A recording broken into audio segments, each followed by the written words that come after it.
Hello दोस्तों, जय हिंद, वंदे मातरम। आज इस वीडियो में हम बात करेंगे पार्ट 2, जिसका नाम है पृथ्वी की आंतरिक संरचना एवं संगठन, यानी structure and composition of the interior of the earth. तो सबसे पहले हम देखते हैं पृथ्वी की आंतरिक संरचना के स्रोत, यानी कि वे कौन से स्रोत हैं जिनसे पृथ्वी की आंतरिक संरचना के बारे में पता चलता है, ज्ञात होता है। पहला जो स्रोत है वो है अप्राकृतिक स्रोत, यानी कि आर्टिफिशियल सोर्सेज, जिसमें घनत्व यानी कि डेंसिटी, दबाव यानी कि प्रेशर और टेम्परेचर यानी कि तापमान के माध्यम से हम पृथ्वी की आंतरिक संरचना के बारे में पता लगा सकते हैं।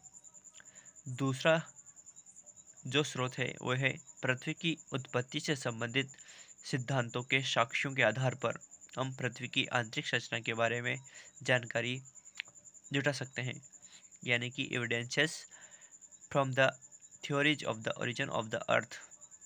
तीसरा जो स्रोत है वो है प्राकृतिक स्रोत, यानी कि नेचुरल सोर्सेज, जिसमें ज्वालामुखी उद्गार यानी कि वोल्केनिक इरप्शन और भूकंप विज्ञान यानी कि सिस्मोलॉजी, यानी कि ज्वालामुखी उद्गार के समय जो लावा बाहर निकलता है उसके माध्यम से हम पृथ्वी की आंतरिक संरचना के बारे में जानकारी जुटा सकते हैं।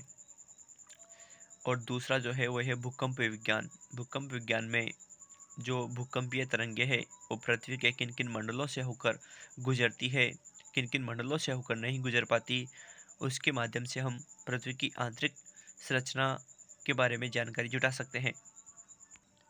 आगे देखते हैं भूगर्भ की जानकारी के प्रत्यक्ष स्रोत। इसमें पृथ्वी से सबसे आसानी से उपलब्ध ठोस पदार्थ धरातलीय चट्टानें हैं। ये वे चट्टानें हैं जो हम खनन क्षेत्रों से प्राप्त करते हैं, यानी कि खनन क्षेत्रों से प्राप्त चट्टानों के आधार पर हम पृथ्वी के भूगर्भ की जो जानकारी है उन जानकारियों को जुटा सकते हैं। यानी कि यह सबसे आसानी से उपलब्ध पदार्थ है। जो चट्टानें हैं वो हमें बहुत आसानी से उपलब्ध हो जाती है, खनन क्षेत्रों से प्राप्त हो जाती है, यानी कि हमारे पास एक प्रत्यक्ष स्रोत होता है। दक्षिण अफ्रीका की सोने की खानें 3 से 4 किलोमीटर तक गहरी है। इससे अधिक गहराई में जा पाना असंभव है, क्योंकि उतनी गहराई पर तापमान बहुत अधिक होता है। संसार भर के वैज्ञानिक दो मुख्य परियोजनाओं पर काम कर रहे हैं। एक है प्रवेधन परियोजना, गहरे समुद्र में डीप ओशन ड्रिलिंग प्रोजेक्ट। दूसरा प्रोजेक्ट है समन्वित महासागरीय प्रवेधन परियोजना, इंटीग्रेटेड ओशन ड्रिलिंग प्रोजेक्ट।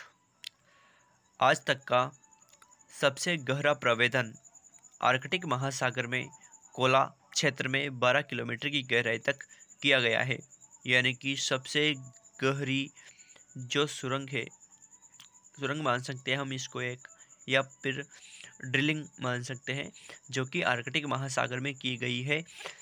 और आर्कटिक महासागर में भी एक प्रमुख क्षेत्र है कोला, उस क्षेत्र में 12 किलोमीटर की गहराई तक ये ड्रिलिंग की गई है। ज्वालामुखी उद्गार प्रत्यक्ष जानकारी का एक अन्य स्रोत है।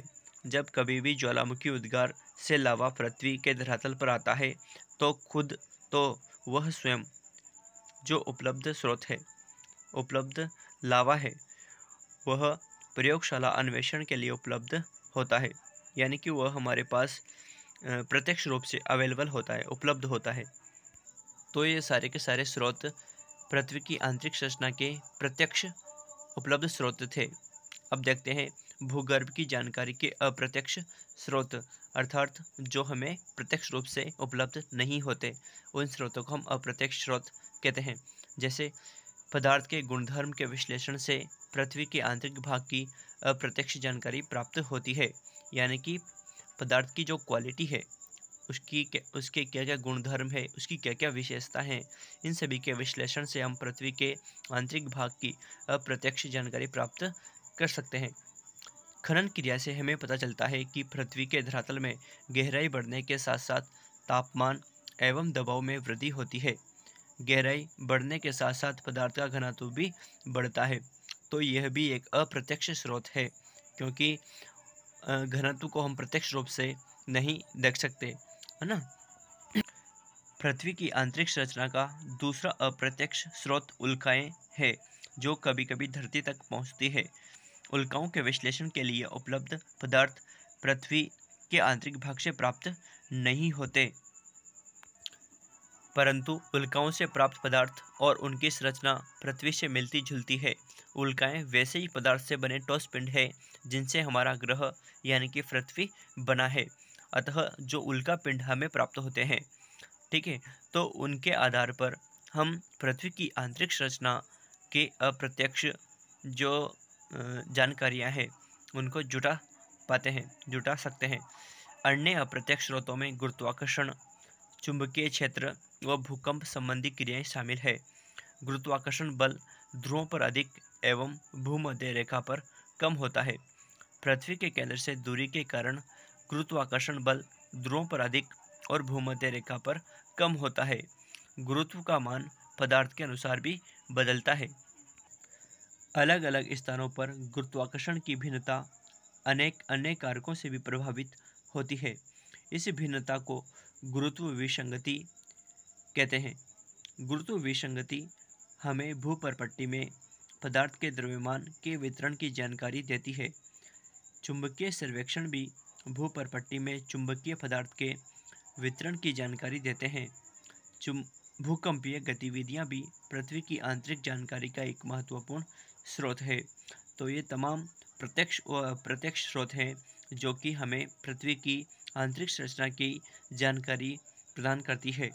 इन सभी विशेष साक्ष्यों के आधार पर हम पृथ्वी की आंतरिक संरचना के बारे में विस्तार से जान सकते हैं, पता लगा सकते हैं। अब देखते हैं पृथ्वी की आंतरिक संरचना एवं संगठन या पृथ्वी का रासायनिक संगठन एवं विभिन्न परतें। सबसे पहले देखते हैं हम स्वेश के अनुसार कि स्वेश ने किस तरह से पृथ्वी की आंतरिक संरचना के बारे में जानकारी दी। स्वेश ने किन किन परतों को मुख्य माना, तो देखते हैं। भूपटल का ऊपरी भाग अवसाद यानी कि सेडिमेंट्स से निर्मित परतदार सेलों का बना है, जिसकी गहराई बहुत कम है। यह परत रवेदार सेलों विशेषकर सिलिकेट पदार्थों की बनी है, जिसमें फेल्ड्स्पार तथा अब्रक आदि खनिजों की प्रधानता है। इस परत को पपड़ी या क्रस्ट कहा जा सकता है, अर्थात जो ऊपरी परपट्टी है, ऊपरी भाग है पृथ्वी का, वह अवसादों से निर्मित परतदार सेलों का बना हुआ है और इस भाग को हम पपड़ी या क्रस्ट कह सकते हैं। इस पपड़ी या क्रस्ट के नीचे जो स्वेश महोदय है, उन्होंने 3 मुख्य परतें मानी है, जो इस प्रकार है। स्वेश ने जो पहली परत मानी उसका नाम है सियाल।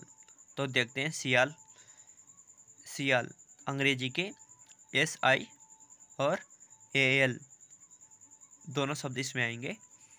तो देखते हैं सियाल। परतदार सेलों के नीचे सियाल परत पाई जाती है, यानी कि जो क्रस्ट है उस क्रस्ट के नीचे सियाल परत पाई जाती है, जिसकी रचना ग्रेनाइट से हुई है।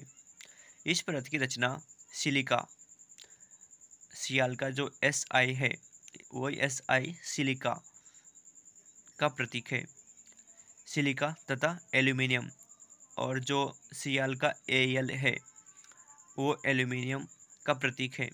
यानी कि सियाल परत की रचना सिलिका तथा एल्यूमिनियम से हुई मानी गई है। इस कारण इस परत को सियाल कहा जाता है। इस परत का औसत घनत्व 2.9 है। इसकी औसत गहराई 50 से 300 किलोमीटर है। इसमें तेजाबी यानी कि एसिड पदार्थों की अधिकता होती है तथा पोटेशियम, सोडियम तथा एल्यूमिनियम के सिलिकेट पाए जाते हैं। महाद्वीपों की जो रचना है वो भी इसी सियाल से हुई मानी जाती है। देखिए ये चित्र, इसमें सबसे जो बाहरी पेटी है वो क्रस्ट की है, यानी कि जो सबसे बाहरी भाग है वो क्रस्ट का है, पपड़ी का है, जो कि अवसादों या सेडिमेंट से बना हुआ है या परतदार सेलों से बना हुआ है। दूसरी जो परत है उस दूसरी परत को सियाल कहा गया है, जिसमें सिलिका और एल्यूमिनियम जैसे पदार्थों की अधिकता है।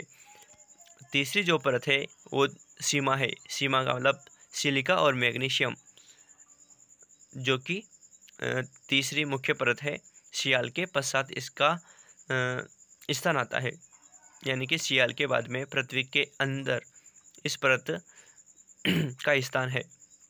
इसके बाद में पृथ्वी के जो सबसे अंतरतम भाग में परत है उसको निफे बोलते हैं, जो कि निकल और फेरस से मिलकर बनी हुई होती है।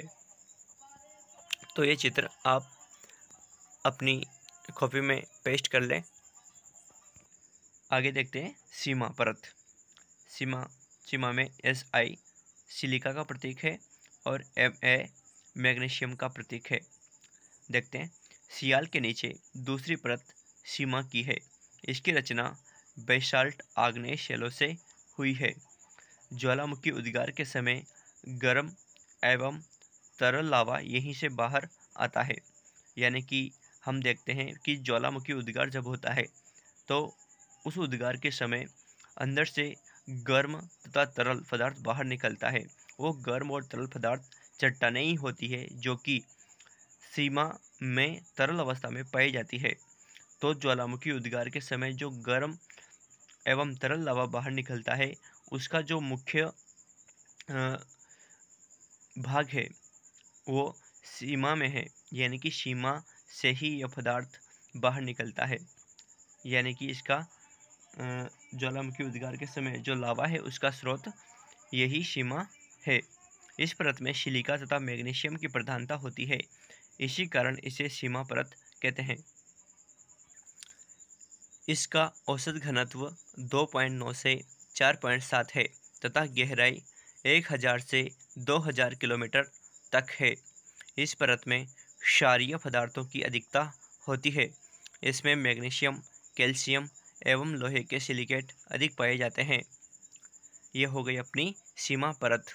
यानी कि सियाल परत के बाद वाली जो परत है, यानी कि सियाल परत के नीचे जो परत है उसे सीमा परत कहते हैं, जिसकी रचना सिलिका और मैग्नीशियम जैसे पदार्थों से हुई मानी गई है। ठीक है। और जो ज्वालामुखी उद्गार होता है, तो ज्वालामुखी उद्गार के समय जो लावा बाहर निकलता है, जो तरल पदार्थ बाहर निकलता है, उसका स्रोत भी यही सीमा होती है। ये चीज़ें ध्यान रखें। अगली जो परत है वो है निफे। निफे का Ni प्रतीक है निकल का और F ही प्रतीक है फेरियम या फेरस का। सीमा परत के नीचे पृथ्वी की तीसरी तथा अंतिम परत पाई जाती है। इस परत की रचना निकल तथा फेरियम या फेरस से हुई है। इस प्रकार यह परत कठोर धातुओं से बनी है। इसका घनत्व 11 है। इसका व्यास 6880 किलोमीटर के लगभग है। फेरियम लोहे का ही दूसरा रूप होता है। इस प्रकार पृथ्वी के अंतरतम यानी कि कोर में लोहे की उपस्थिति से पता चलता है कि पृथ्वी में एक चुंबकीय शक्ति है। इससे पृथ्वी की स्थिरता रिजिडिटी भी प्रमाणित होती है, क्योंकि पृथ्वी के सबसे आंतरिक भाग में चुंबकीय पदार्थों की अधिकता है। चुंबकीय पदार्थों की अधिकता इसलिए है क्योंकि पृथ्वी की सबसे आंतरिक भाग में लोहे की उपस्थिति है, निकल की उपस्थिति है, और ये दोनों धातुएं ऐसी है जिनमें चुंबकीय शक्ति की उपस्थिति होती है।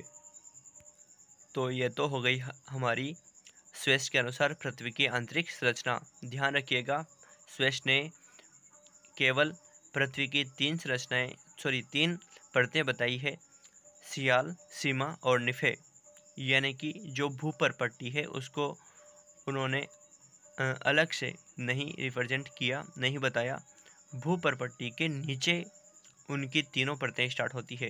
यानी कि भूपर पट्टी के नीचे सियाल, फिर सियाल के नीचे सीमा, और फिर सियाल सीमा के बाद में जो है वो निफे परत आती है। ठीक है। तो स्वेश के अनुसार मुख्य रूप से जो परतें हैं वो 3 हैं, सियाल, सीमा और निफे। अब देखते हैं अभिनव मत या आधुनिक मत या रिसेंट व्यूज के अनुसार पृथ्वी की संरचना, यानी कि जो वर्तमान में वैज्ञानिक जो मत है, उस वैज्ञानिक मत के अनुसार पृथ्वी की आंतरिक संरचना देखते हैं। इसमें है सबसे पहली भूपर्पट्टी, जिसको हम क्रस्ट बोलते हैं या पपड़ी बोलते हैं। देखते हैं, यह ठोस पृथ्वी का सबसे बाहरी भाग है। यह बहुत भंगुर, भंगुर का मतलब होता है जिसमें टूटने का गुण पाया जाता है, बिखरने का गुण पाया जाता है, जिसमें जल्दी टूट जाने की प्रवृत्ति पाई जाती है, यानी कि ब्रिटल। ठीक है। इस क्रस्ट का घनत्व 2.8 से 3 है। भूपर्पट्टी की मोटाई महाद्वीपों व महासागरों के नीचे अलग अलग है। महासागरों में भूपर्पट्टी की मोटाई महाद्वीपों की तुलना में कम है। महासागरों के नीचे इसकी औसत मोटाई 5 किलोमीटर है, जबकि महाद्वीपों के नीचे यह 30 किलोमीटर तक है। यानी कि जो भूपर्पट्टी है, उस भूपर्पट्टी की मोटाई महाद्वीपों पर अधिक है और महासागरों के नीचे कम है। महासागरों के नीचे इसकी मोटाई मात्र 5 किलोमीटर है, जबकि महाद्वीपों के नीचे इसकी मोटाई 30 किलोमीटर तक है।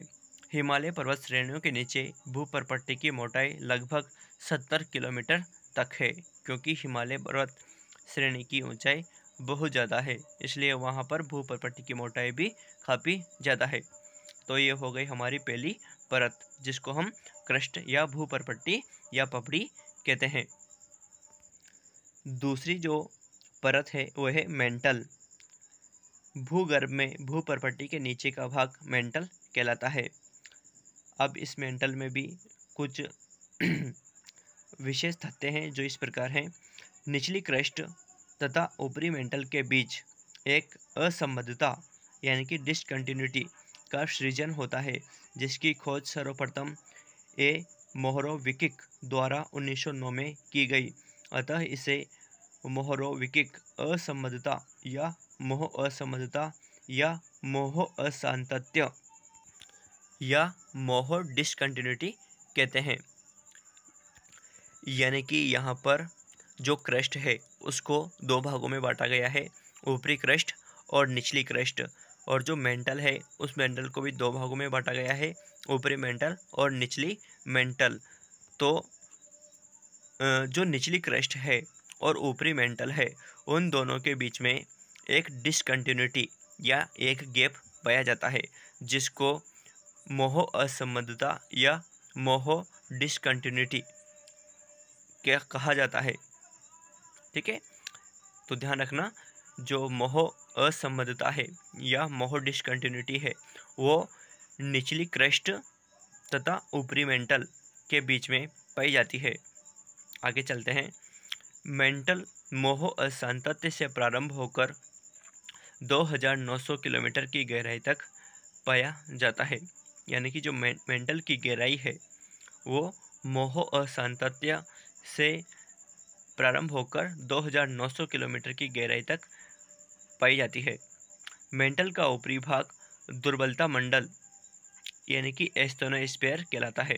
ध्यान रखिएगा, मेंटल का ऊपरी भाग दुर्बलता मंडल एस्थेनोस्फीयर कहलाता है। दुर्बलता मंडल का मतलब होता है यह भाग दुर्बल होता है। दुर्बल का मतलब तरल अवस्था में। ठीक है। आगे देखते हैं। एस्थेनो शब्द का अर्थ दुर्बलता से है। इसका विस्तार 400 किलोमीटर तक आंका गया है। ज्वालामुखी उद्गार के दौरान जो लावा धरातल पर पहुंचता है उसका मुख्य स्रोत यही है। जैसे हमने उधर देखा था स्वेस के अनुसार कि जो सीमा है वो सीमा ज्वालामुखी उद्गार के समय निकले लावा व तरल पदार्थ का स्रोत होती है। उसी प्रकार से यहाँ जो अभिनव मत है, उस अभिनव मत के अनुसार भी जो मेंटल का ऊपरी भाग है वो ऊपरी भाग तरल अवस्था में है। तो तरल अवस्था में होने के कारण ज्वालामुखी उद्गार के समय जो लावा धरातल पर पहुंचता है उसका मुख्य स्रोत यही है। आगे देखते हैं। भूपर्पट्टी एवं मेंटल का ऊपरी भाग मिलकर स्थलमंडल यानी कि लिथोस्फीयर कहलाते हैं। ध्यान दीजिएगा, भूपर्पट्टी यानी कि क्रस्ट एवं मेंटल का ऊपरी भाग मिलकर स्थलमंडल कहलाते हैं।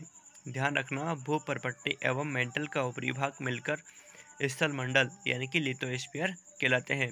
इसकी मोटाई 10 से 200 किलोमीटर के बीच पाई जाती है। निचले मेंटल का विस्तार दुर्बलता मंडल के समाप्त हो जाने के बाद तक है। निचले मेंटल का विस्तार दुर्बलता मंडल के समाप्त हो जाने के बाद तक है। यह ठोस अवस्था में है और ऊपरी मेंटल तरल अवस्था में है। ध्यान रखना, निचले मेंटल का विस्तार दुर्बलता मंडल के समाप्त हो जाने के बाद तक है। यह ठोस अवस्था में है। मेंटल का घनत्व 4.3 तक है। ऊपरी मेंटल में 100 से 200 किलोमीटर की गहराई में भूकंपीय लहरों की गति मंद पड़ जाती है। यानी कि यहाँ पर भूकंपीय लहरों की गति 7.8 किलोमीटर प्रति सेकंड रह जाती है। इस भाग को निम्न गति का मंडल यानी कि जोन ऑफ लो वेलोसिटी कहा जाता है। तो ये हो गई हमारी पृथ्वी की आंतरिक संरचना की दूसरी मुख्य परत, जिसको हम मेंटल कहते हैं। ठीक है, अब देखते हैं अंतरतम यानी कि क्रोड। क्रोड का विस्तार 2900 किलोमीटर से पृथ्वी के केंद्र, जो कि 6370 किलोमीटर की गहराई पर व्याप्त है, तक है। मेंटल व क्रोड सीमा को गुटेनबर्ग विचर्ट असंबद्धता कहते हैं। जिस प्रकार से निचली क्रस्ट तथा ऊपरी मेंटल के बीच में एक असंबद्धता या एक डिसकंटिन्यूटी पाई गई थी, जिसको हमने मोह असंबद्धता या मोह डिसकंटिन्यूटी कहा था, उसी प्रकार से मेंटल व क्रोड की सीमा को गुटेनबर्ग विचर्ट असंबद्धता कहते हैं। यहाँ पर मेंटल का निचला भाग है और क्रोड का जो ऊपरी भाग है, उन दोनों के बीच में एक डिसकंटिन्यूटी है, जिसको गुटेनबर्ग विचर्ट असंबद्धता, गुटेनबर्ग विचर्ट डिसकंटिन्यूटी कहते हैं। इस सीमा यानी कि गुटेनबर्ग असंबद्धता के सहारे घनत्व में अत्यधिक परिवर्तन होता है। जैसे इस सीमा के ऊपर मेंटल का घनत्व 5.5 तथा नीचे क्रोड का घनत्व 10 तथा पी लहरों की गति में अचानक वृद्धि 13.6 किलोमीटर पर सेकंड होती है और नीचे जाने पर यह घनत्व 12 से 13 तथा केंद्र पर 13.6 हो जाता है। यानी कि जो गुटेनबर्ग असंबद्धता है, उसके ऊपर तो जो घनत्व है वो थोड़ा कम रहता है तथा नीचे क्रोड का घनत्व बहुत ज़्यादा हो जाता है। यानी कि मेंटल का घनत्व गुटेनबर्ग असंबद्धता के ऊपर 5.5 तथा गुटेनबर्ग असंबद्धता के नीचे क्रोड का घनत्व 10 यानी कि दुगना हो जाता है और पी लहरों की गति में भी अचानक वृद्धि हो जाती है। आगे देखते हैं, क्रोड को दो उपभागों में विभाजित किया जाता है। बाह्य क्रोड, इसका विस्तार 2900 किलोमीटर से 5150 किलोमीटर की गहराई के बीच है। यह आउटर क्रोड तरल अवस्था में है। जिस प्रकार से ऊपरी मेंटल या आउटर मेंटल तरल अवस्था में थी, उसी प्रकार से ये आउटर क्रोड भी तरल अवस्था में है। इस मंडल में यश लहरें प्रविष्ट नहीं हो पाती, यानी कि जो सेकेंडरी वेव्स है भूकंपीय लहरों की, वो यहाँ इस मंडल में प्रवेश नहीं कर पाती। और दूसरा जो भाग है क्रोड का, वह है आंतरिक क्रोड। इसका विस्तार 5150 से 6371 यानी कि बिल्कुल अंदर तक, केंद्र तक 6371 किलोमीटर की गहराई तक है। यह ठोस अवस्था में है। इसका घनत्व 13.6 है और यहाँ पर पी लहरों की गति 11.23 किलोमीटर प्रति सेकंड होती है। जो क्रोड है वो भारी पदार्थों यानी कि निकल और लोहे का बना हुआ है, जिसको हमने स्वेस के अनुसार निफे नाम भी दिया। तो इस तरह से यह हमारी पृथ्वी की आंतरिक संरचना है।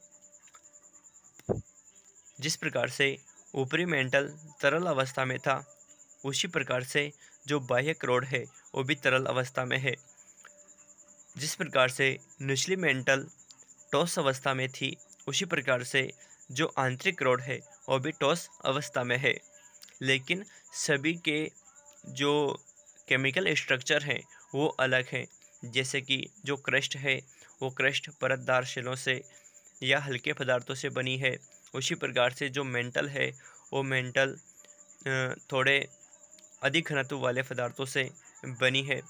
और उसी प्रकार से जो क्रोड है या जो अंतरतम है, सबसे आंतरिक भाग है, वो बहुत ही सघन धातुओं से या कठोर धातुओं से बना हुआ है। इसलिए जो पृथ्वी का आंतरिक भाग है, उस पृथ्वी के आंतरिक भाग में चुंबकीय गुण पाया जाता है, क्योंकि यहाँ पर निकल, फेरस जैसी धातुएं विद्यमान होती है। ये डायग्राम जो है, इस डायग्राम से आप पृथ्वी की आंतरिक संरचना को भलीभांति समझ सकते हो।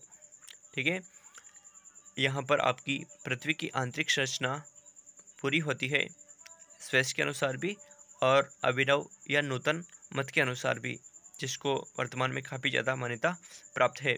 यहाँ पर दो मुख्य असमानताएं हमने देखी।